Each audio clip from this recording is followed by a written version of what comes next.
నామమునకు మహిమ కలుగును గాక. ప్రభువునందు ప్రియమైన వాళ్ళారా, దేవాది దేవుని యొక్క ఉచితమైన కృప చొప్పున ఈ రీతిగా మనల్ని అందరినీ సజీవు లెక్కలో నిలిపి ఆయన ఇచ్చిన శ్రేష్టమైన సమయంలో దేవాది దేవుని యొక్క అమూల్యమైన మాటలను ధ్యానించిన మాటల ప్రకారము మనం జీవించుటకు దేవుడు కృప చూపిస్తున్న విధానం బట్టి సర్వాధికారైన దేవునికి నిండు మనసుతో కృతజ్ఞతాస్తుతులు చెల్లించవలసిన వారమై ఉన్నాం. ప్రియమైన వాళ్ళరా, చూస్తుండగానే దినాలు చాలా వేగవంతంగా గడిచిపోతున్నాయండి. ఎంత వేగవంతం అయితే అంటే మనము మొన్న కొత్త సంవత్సరం ప్రారంభించినట్లుంది, అంతలోకే మనం ముగింపులోనికి వచ్చినాం. దేవుని చిత్తానుసారంగా మరొక నూతన సంవత్సరంలోనికి మనల్ని దేవుడు ప్రవేశించేందుకు సిద్ధపాటు కలిగి ఉన్నారు. కాబట్టి కోల్పోయిన సమయాన్ని మనం తిరిగి తెచ్చుకోలేం, కానీ ఉన్న సమయాన్ని దేవుని సన్నిధానంలో సద్వినియోగపరచుకోవాల్సిన వారమై ఉన్నాం. మీరందరూ అదే రీతిగా ఉంటున్నారని, క్రమంగా దేవుణ్ణి ఆరాధిస్తూ వాక్యంలో బలపడుతూ ఏ ఇరుకులు సమస్యలు ఉన్నా దేవుని సన్నిధానంలో మొరపెట్టుకొని పరిష్కారం చేసుకుంటున్నారని మేము నమ్ముచున్నాం. మీరు కూడా మా పరిచర్ల గురించి, అలాగే ఈ టీవీ పరిచర్య ద్వారా అనేకులు దేవుని మాటలు వినులాగున అనేకుల హృదయాలను దేవుడు కదిలించబడి వాక్యంతో నింపబడలాగున మీ ప్రార్థనలో జ్ఞాపకం చేసుకోనండి. అంత మాత్రమే కాకోకుండా ఇంకా ఎవరైనా ఈ వాక్యాన్ని చూడకోకుండా ఉన్నారో, మీ బంధువులకైతేనా, శ్రేయోభిలాషులకైతేనా, ఎవరైనా కానీ మీకు తెలిసిన వారికి ఈ వాక్యాన్ని పరిచయం చేయండి. ఈ పరిచర్య ఇంకా నిరంతరం ముందుకు కొనసాగులాగున మీ ప్రార్థనలో జ్ఞాపకం చేసుకోవాల్సిందిగా కోరుచున్నాను. మంచిది ప్రియమైన వాళ్ళరా, అనేకమైన నూతనమైన మాటలతో మనల్ని మనం సరిచేసుకుంటూ దేవునికి ఇంకా సమీపంగా మనం జీవిస్తున్నాం. వాక్యాన్ని బోధిస్తున్న నేనైనా కానీ దేవుని మాటలు ధ్యానిస్తున్నప్పుడు నాలో ఏమన్నా బలహీనతలు ఉన్నట్లయితేనా ఆ వాక్యం ద్వారా నేను సరిచేసుకున్న తర్వాత మీకు చెప్తున్నాను. ఊరికే మీకు మాత్రమే చెప్పడం, సంఘానికి మాత్రమే చెప్పడం, నేను అలాగే ఉండడం అది సరైన పద్ధతి కాదు. నాలో కూడా ఏమన్నా బలహీనతలు ఉన్నట్లయితే, దేవా ఈ మాట ద్వారా నువ్వు నన్ను హెచ్చరించినావు, నేను సరిచేసుకొని ఇంకా మరింతగా నీకు సమీపంగా జీవించే భాగ్యాన్ని నాకు ఈ తండ్రి అని ప్రార్థనాపూర్వకంగా ప్రతి భాగాన్ని, ప్రతి మాటలను ధ్యానిస్తూ ముందుకు సాగుతున్నాం. నేటి దినకాలం దేవాది దేవుడు మనతో ఒక చక్కని మాట మనతో మాట్లాడుతున్నాడు. అనేక మంది స్త్రీలను గురించి మనం ధ్యానిస్తున్నప్పుడు ఈ దినకాలం కూడా కొంతమంది స్త్రీలను మీకు పరిచయం చేయాలని ఇష్టపడుతున్నారు.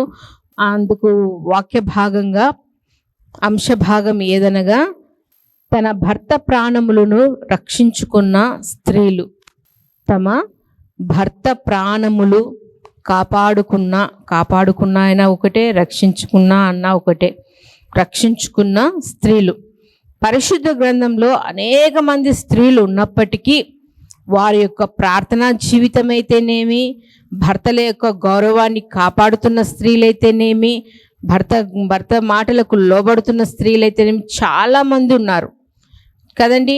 100%లో 100 మంది ఒకేలా ఉంటారని లేదు. 50% ఒకలాగుంటారు, 50% ఇంకొకలాగుంటారు. పరిశుద్ధ గ్రంథంలో కూడా అలాగే ఉన్నారు. కొంతమంది స్త్రీలు జ్ఞానంతో తమ కుటుంబాలను కట్టుకుంటూ సంఘంలోనైతే సమాజంలోనైతేనేమి మాదిరికరమైన జీవితాన్ని జీవిస్తూ వారి యొక్క ప్రార్థనల ద్వారా ఇతరులకు ఈ కుటుంబంలాగా మేము కూడా ఉండాలి అనే స్థితిలో ఒక పర్సన్గా వాళ్ళు ఉన్నారు.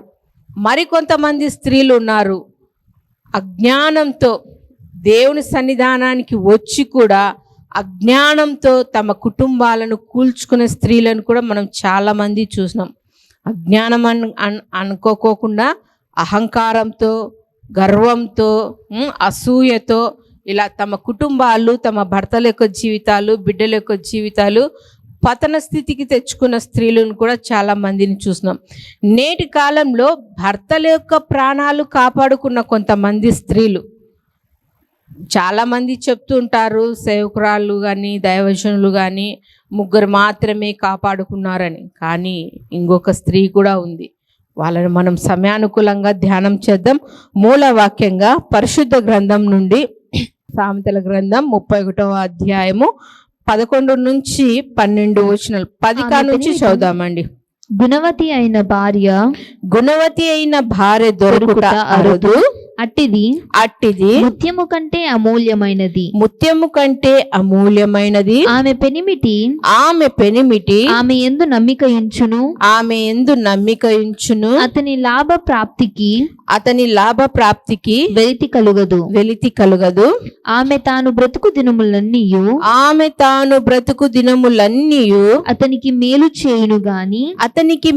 చేయును గాని కీడేమియూ చేయదు. ఈ లాస్ట్ పాయింట్ మనం గమనిద్దామండి. అతనికి మేలు చేయును గాని కీడేమియూ చేయదు. నేటి సమాజంలో చాలా మంది స్త్రీలు ఎలా ఉన్నారండి? భర్తలకు మేలు కాదు కదా, కీడు చేసేవారుగా ఉన్నారు. ఎక్కడో వెతికి చూస్తే చాలా తక్కువ మంది మేలుకరంగానే ఉన్నారు, కానీ చాలామంది కీడుకే ఉన్నారు. ఎందుకు? అందుకు గల కారణం అంటే దైవ భయము లేక, దేవుని భయము లేక, దేవుని మాటలంటే భయము లేక, ప్రార్థనా జీవితం అనేది లేక, మరి ముఖ్యంగా దేవుని సన్నిధానం అనేదే లేక ఇష్టానుసారమైన జీవితాలు జీవిస్తూ తమ కుటుంబాలకు తమకు తామే కీడు కల్పించుకునే స్త్రీలు చాలామంది ఉన్నారు. కానీ నేటి కాలం మనం ధ్యానం చేస్తున్న స్త్రీలు తమ భర్తలకు మేలు చేసే స్త్రీలుగా ఉన్నారు. ఎవరు ఆ స్త్రీలు? సమయానుకూలంగా 4 స్త్రీలను మీకు పరిచయం చేస్తానండి. తెలిసిన వారైనప్పటికీ, తెలిసిన వాక్యం అయినప్పటికీ ఏదో ఒక వాక్యం మన హృదయాన్ని సంధిస్తుంది, మనలో ఉన్న లోపాలను సరిచేస్తుంది. మొదటిగా చూద్దామా? ఆదికాండము 12వ అధ్యాయము మొదటి 2 వచనాల్లో ఉన్న దేవుని మాటలను చదువుకుందాం. మొదటి 2 వచనాలు. యెహోవా నీవు లేచి నీ దేశము నుండి నీ బంధువుల యొద్ద నుండి నీ తండ్రి ఇంటి నుండి బయలుదేరి నేను నీకు చూపించు దేశమునకు వెళ్ళుము. నిన్ను గొప్ప జనముగా చేసి నిన్ను ఆశీర్వదించి నీ నామమును గొప్ప చేయుదును. నీవు ఆశీర్వాదముగా నుందువు. నిన్ను ఆశీర్వదించు వారిని ఆశీర్వదించదను. నిన్ను దూషించు వాని శపించదను. చాలు. ఇక్కడ మనం తొలిగా చూసినట్లయితే దేవాది దేవుడు ఎవరితో మాట్లాడుతున్నారు అంటే అబ్రహాము గారితో మాట్లాడుతున్నారు. మనం స్త్రీల గురించి ధ్యానం చేస్తున్నాం కదా. అబ్రహాము గురించి ఎందుకు అంటే అబ్రహాము యొక్క భార్య అయిన శారమ్మను గురించి మొదటిగా మనం ధ్యానం చేస్తున్నాం. భర్త యొక్క ప్రాణాలను కాపాడుకున్న స్త్రీలలో మొట్టమొదటిగా ఎవరున్నారంటే శారమ్మ ఉంది. ఈమె ఎవరంటే అబ్రహాము యొక్క భార్య. అంత మాత్రమే కాకుండా మిగుల సౌందర్యవతి అని మనం ఎన్నోసార్లు ధ్యానం చేస్తూ వచ్చినాం కాబట్టి టూకీగా చెప్పుకుంటూ వెళ్తున్నాను. సౌందర్యం గలది. అబ్రహాము గారి కంటే 10 సంవత్సరాలు చిన్న వయసు గల స్త్రీగా ఉంది. అంత మాత్రమే కాకుండా కల్దీయుల పట్టణంలో వివాహం చేసుకున్న స్త్రీగా ఉంది శారమ్మ అబ్రహాం గారిని. అంత మాత్రమే కాకుండా అబ్రహాము యొక్క తండ్రి కుమార్తె కానీ తల్లి కుమార్తె కాదండి. పాత నిబంధన అంతా మనం చదువుకుంటూ వస్తే ఆదికాండంలో ఈమె యొక్క చరిత్ర మనకు చాలా క్లియర్గా తెలుస్తుంది. అలనాడు పాత నిబంధన గ్రంథంలో ఇలా వావి వరుసలు అనేవి లేకోకుండా వెళ్తూ వచ్చినారండి. తండ్రి యొక్క సంతానం వారిని వివాహాలు చేసుకుంటూ అది వద్దు. కానీ ఈమె యొక్క చరిత్ర ఏమంటే అబ్రహాం గారి యొక్క భార్య 10 సంవత్సరాల కంటే అబ్రహాం గారి కంటే 10 సంవత్సరాలు చిన్న వయసు గలది. అంత మాత్రమే కాకుండా సౌందర్యం గల స్త్రీ. ఇలాంటి స్త్రీ ఒకానొక దేవాది దేవుడు దర్శించక ముందు అబ్రహాం గారి యొక్క తండ్రి బొమ్మల వ్యాపారం చేసుకుంటూ చెక్కుడు బొమ్మలు వ్యాపారం చేసుకుంటూ అమ్ముకుంటూ ఉండే వ్యాపారం గల వీరు అదే వృత్తిలో అబ్రహాం గారు ఉన్నప్పుడు దేవాది దేవుడు దర్శించి ఆయన అంటున్నాడు, ఏమని అంటున్నాడు, నీవు లేచి నీ దేశం నుండి, బంధువుల యొద్ద నుండి, తండ్రి ఇంటి నుండి బయలుదేరి నేను నీకు చూపించు దేశంనకు వెళ్ళుము అన్నప్పుడు ఇక్కడ అబ్రహాం గారు బయలుదేరడానికి సిద్ధపడినారు. దేవుడు దర్శించినాడు. తను చేస్తున్న వ్యాపారము, ఆ పని ఆయనకు, నేను ఈ బొమ్మలు నమ్ముతున్నాను, ఈ బొమ్మలు నన్ను ఏమన్నా ఆదరిస్తాయా, పోషిస్తాయా, నన్ను రక్షిస్తాయా, ఏమిటి ఇవి అని అన్ని ప్రశ్నలు వచ్చినప్పుడు దేవుడు అబ్రహాం గారిని దర్శించి నిజదేవుడు నేనే, ఇదిగో నేను చెప్పు చోటికి నువ్వు వెళ్ళు అన్నప్పుడు తనకు కలిగి ఉన్న సమస్తానంతటిని విడిచిపెట్టి బయలుదేరుతున్నప్పుడు ఇక్కడ శారమ్మను మనం జ్ఞాపకం చేసుకోవాలండి. భర్త మాటకు లోబడిన స్త్రీగా ఉంది అంటారు కదండి. ఎక్కడైనా వెళ్తామంటేనా భర్తలు కానీ కుటుంబంలో మన కుటుంబ పరంగా ఆలోచించినప్పుడు పలానా చోటుకి మనం వెళ్తున్నాము, పలానా వివాహానికి మనం వెళ్తున్నాము, మనమందరము ఖచ్చితంగా వెళ్ళాలి, వాళ్ళు మనకు చాలా ముఖ్యమైన వాళ్ళు అన్నప్పుడు ఇంట్లో యజమానురాలికి ఒక ప్రశ్నార్థకమైన ప్రశ్న మొదలవుతుంది. వాళ్ళ ద్వారా మనం ఎంతో బాధలు పొందాం కదా, వాళ్ళు మనల్ని ఎంతగానో నష్టపరిచినారు కదా, మనం బాగలేనప్పుడు వాళ్ళు మనల్ని చూడలేదు కదా, వాళ్ళ ద్వారా ఈమె హృదయానికి గాయపరిచిన సంఘటనలు ఏవైనా గుర్తున్నప్పుడు భర్త చెప్తున్నాడు, మనం వాళ్ళ దగ్గరికి వెళ్ళాలి, వాళ్ళ వివాహానికి కానీ ఇంకా ఏదైనా కానీ వారి కుటుంబాన్ని దర్శించాలి అన్నప్పుడు ఆమె ప్రశ్న వేస్తుంది, నేను రాను, నువ్వు వెళ్తావేమో పో, నన్ను మటుకు పిలిచొద్దు. వాళ్ళు అలాంటి వాళ్ళు ఇలాంటి వాళ్ళని లేని అన్ని మాటలు గుమ్మరిస్తుంటారు చాలామంది, పోవడానికి ఇష్టపడక, అంటే లోబడే తత్వం లేదు. కానీ ఇక్కడ శారమ్మ అంటుంది, ఆమె యొక్క ప్రవర్తన, ఆమె యొక్క విధి విధానాలు ఎలా ఉన్నాయంటేనా, అబ్రహాం గారు మనం ఈ ఊరు విడిచి, బంధువుల్ని విడిచి, మన ఆస్తిని అంతటిని తీసుకొని ఇక్కడ నుంచి వేరే దేశానికి వెళ్తున్నాం, వేరే ప్రాంతానికి వెళ్తున్నాం అన్నప్పుడు ఆమె యొక్క విధేయత అక్కడ కనపడుతుందండి. అలాగే మనం చూస్తూ వెళ్తున్నప్పుడు దేవుడు ఎక్కడికి వెళ్ళాలి, నేను ఎక్కడ బ్రతకాలి, నాకు పోషణ ఏంది, నా భార్యని నేను ఎలా సంరక్షించుకోవాలి, ఆమెను ఎలా నేను కాపాడుకోవాలని ఇవన్నీ ప్రశ్నలు అబ్రహాం గారు వేయలేదు, శారమ్మ వేయలేదు.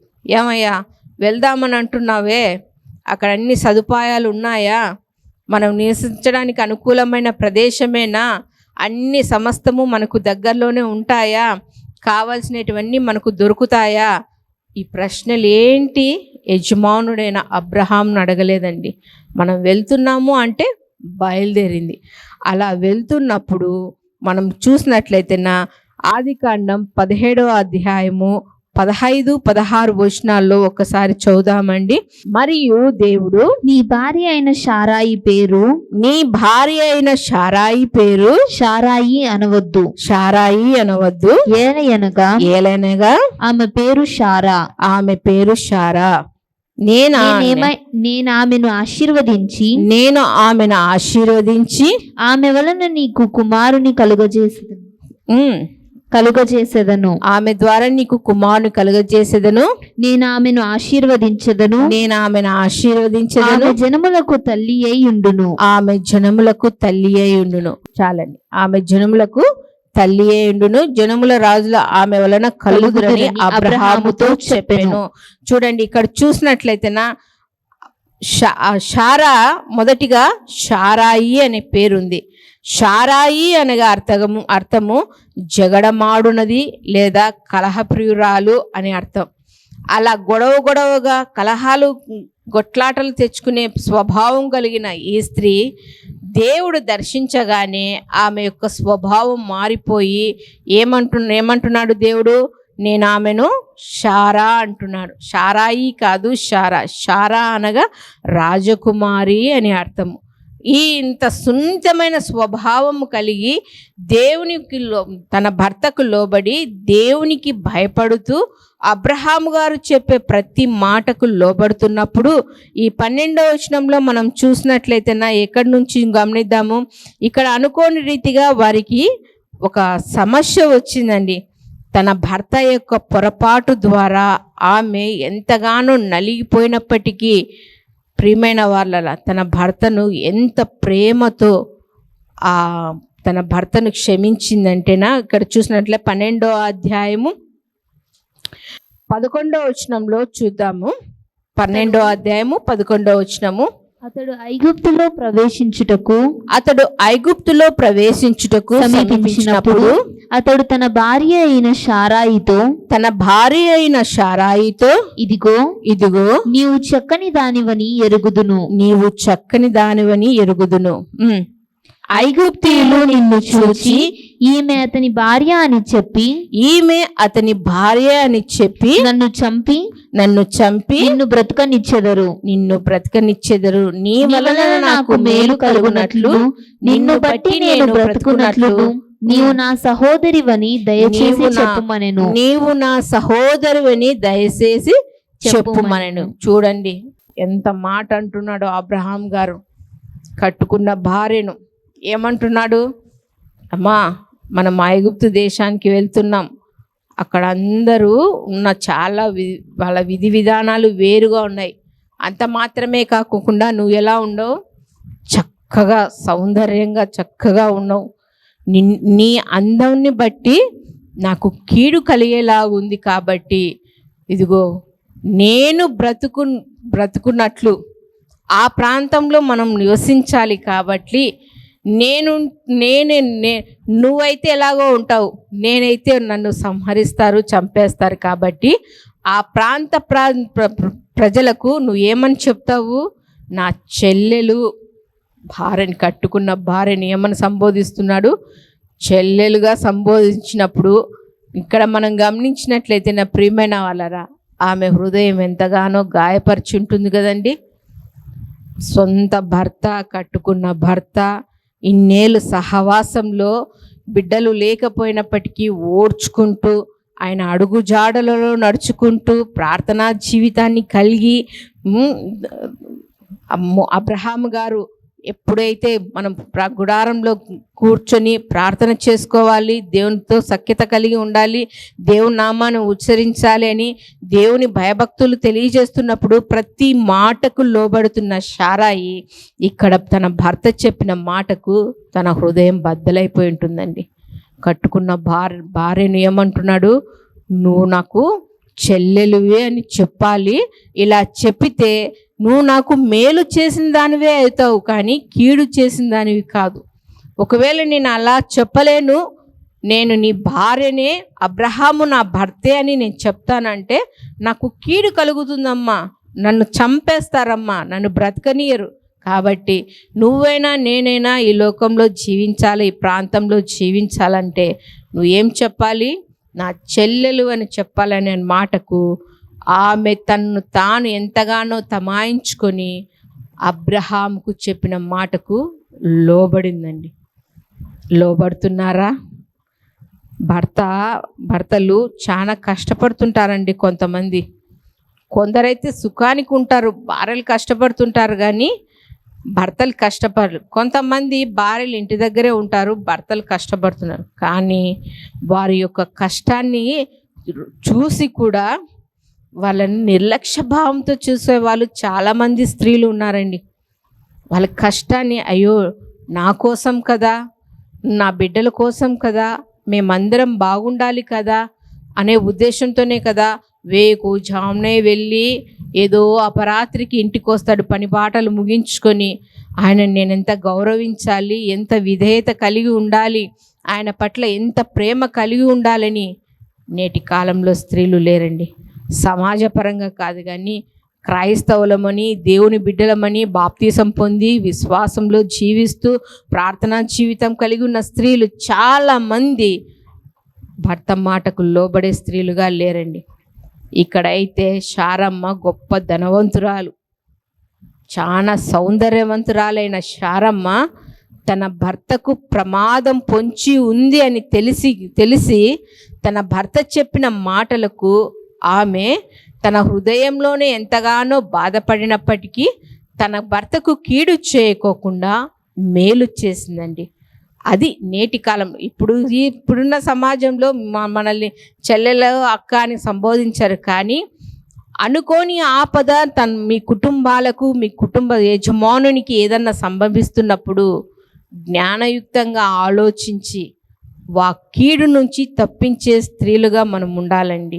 ఇక్కడ శారమ్మ తన భర్తకు వచ్చే ఆపదను, ప్రాణహాని తప్పించడానికి ఆమె సహోదరిగా ఉండి మేలు చేసింది. అందుకే పేతురు రాసిన మొదటి పత్రిక 3వ అధ్యాయము 5-6 అంటే ఏమని ఉన్నాయి? అటువలనే పూర్వము దేవుని ఆశ్రయించిన పరిశుద్ధ స్త్రీలను తమ స్వపురుషులకు లోబడి ఉండుట చేత తమ్మును తాము అలంకరించుకొనిరి. ఆ ప్రకారము శారా అబ్రహామును యజమానుడా అని పిలుచుచు అతనికి లోబడి ఉండెను. మీరును యోగ్యముగా నడుచుకొనుచు ఏ భయమునకు బెదరకయున్న ఎడల ఆమెకు పిల్లలు. కొత్త నిబంధన గ్రంథంలో శారమ్మ పేరు లిఖించబడింది. మనము శారమ్మ బిడ్డలు అనిపించుకోవాలంటే లోబడి ఉండాలి. రెండోదిగా చూసినట్లయితే మీకాలు గురించి మనం తెలియచేసుకుందాం. ఎవరు ఈ మీకాలు చూద్దామా? సమూయేలు మొదటి గ్రంథము 19వ అధ్యాయము 11వ వచనంలో ఉన్న దేవుని మాటలను చదువుదాం. ఉదయమున అతనిని చంపవలెనని పొంచి ఉండి దావీదును పట్టుకొనుటకై సౌలు అతని ఇంటికి దూతలను పంపగా దావీదు భార్య అయిన మీకాలు ఈ రాత్రి నీ ప్రాణమును నీవు దక్కించుకుంటేనే గాని రేపు నీవు చంపబడుదు అని చెప్పి కిటికీ గుండా దావీదును దింపగా అతడు తప్పించుకొని పారిపోయాను. ఎవరు ఈ మీకాలు అనగా దావీదు యొక్క మొదటి భార్య. మీకాలు అనగా అర్థము దేవుని వంటి వాడేవాడు అని అర్థం. సౌలు కుమార్తె. సౌలుకు 2 కుమార్తెలు, మేరాబు, మీకాలు. మనకి చరిత్ర తెలుసు. దావీదు గారి యొక్క అన్నలు సౌలు దగ్గర యుద్ధరంగంలో ఉన్నారు.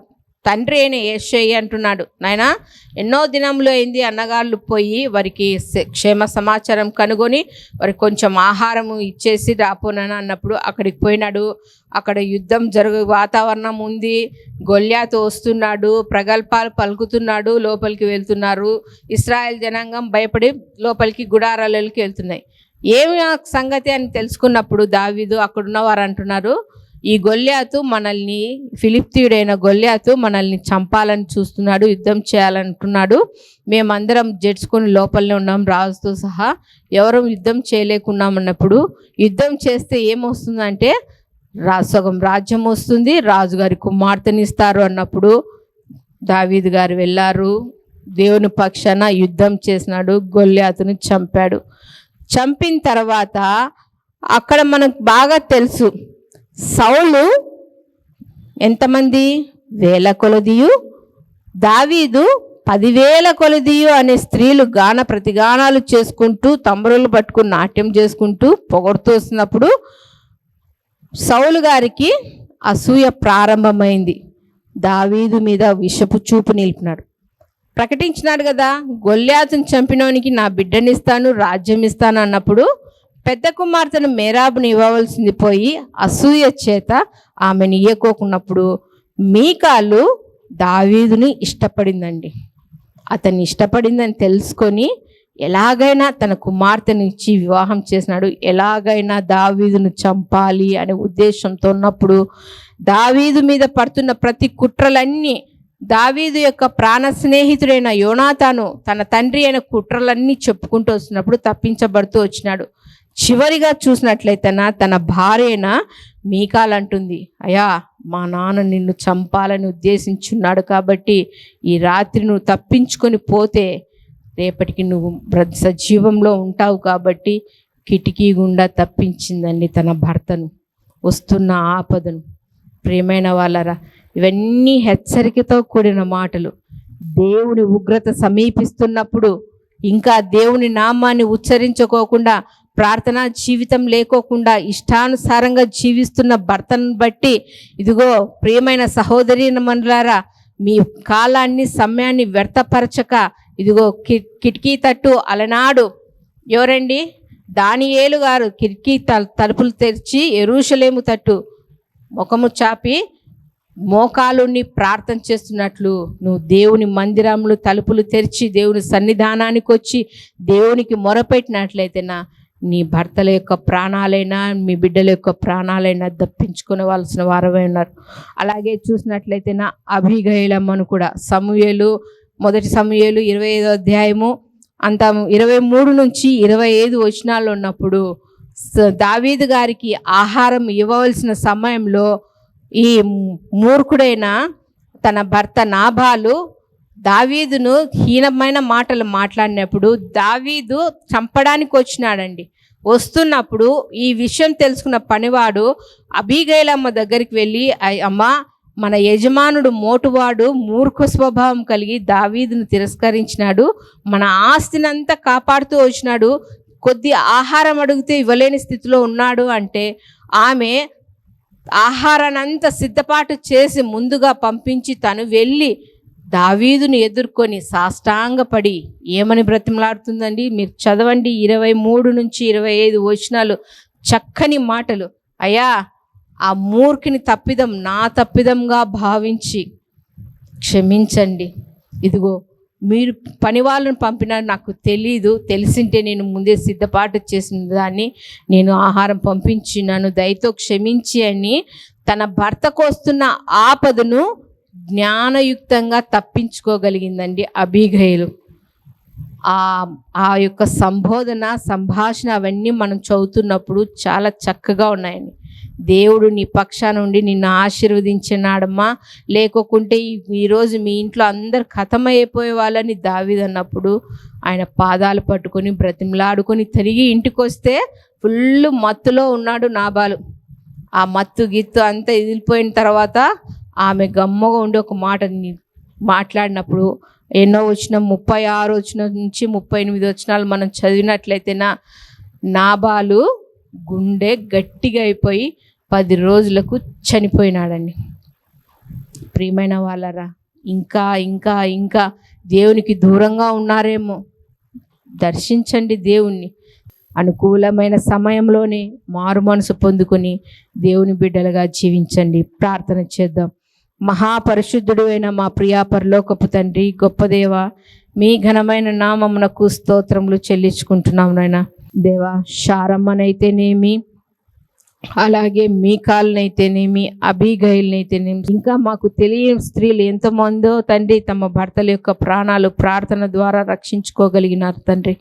నేను మా కుటుంబాలలో కూడా తండ్రి నశించిపోతున్న వారిని బట్టి వారికి ఎదురవుతున్న ఆపదలలో నుంచి తప్పించబడడానికి తండ్రి ఇదిగో తండ్రి మీ మాటలను మేము వారికి తెలియచేసి రక్షణకు తండ్రి వారు సమీపంగా ఉండులాగున తండ్రి సహాయం చేయమని ప్రార్థిస్తున్నాం తండ్రి.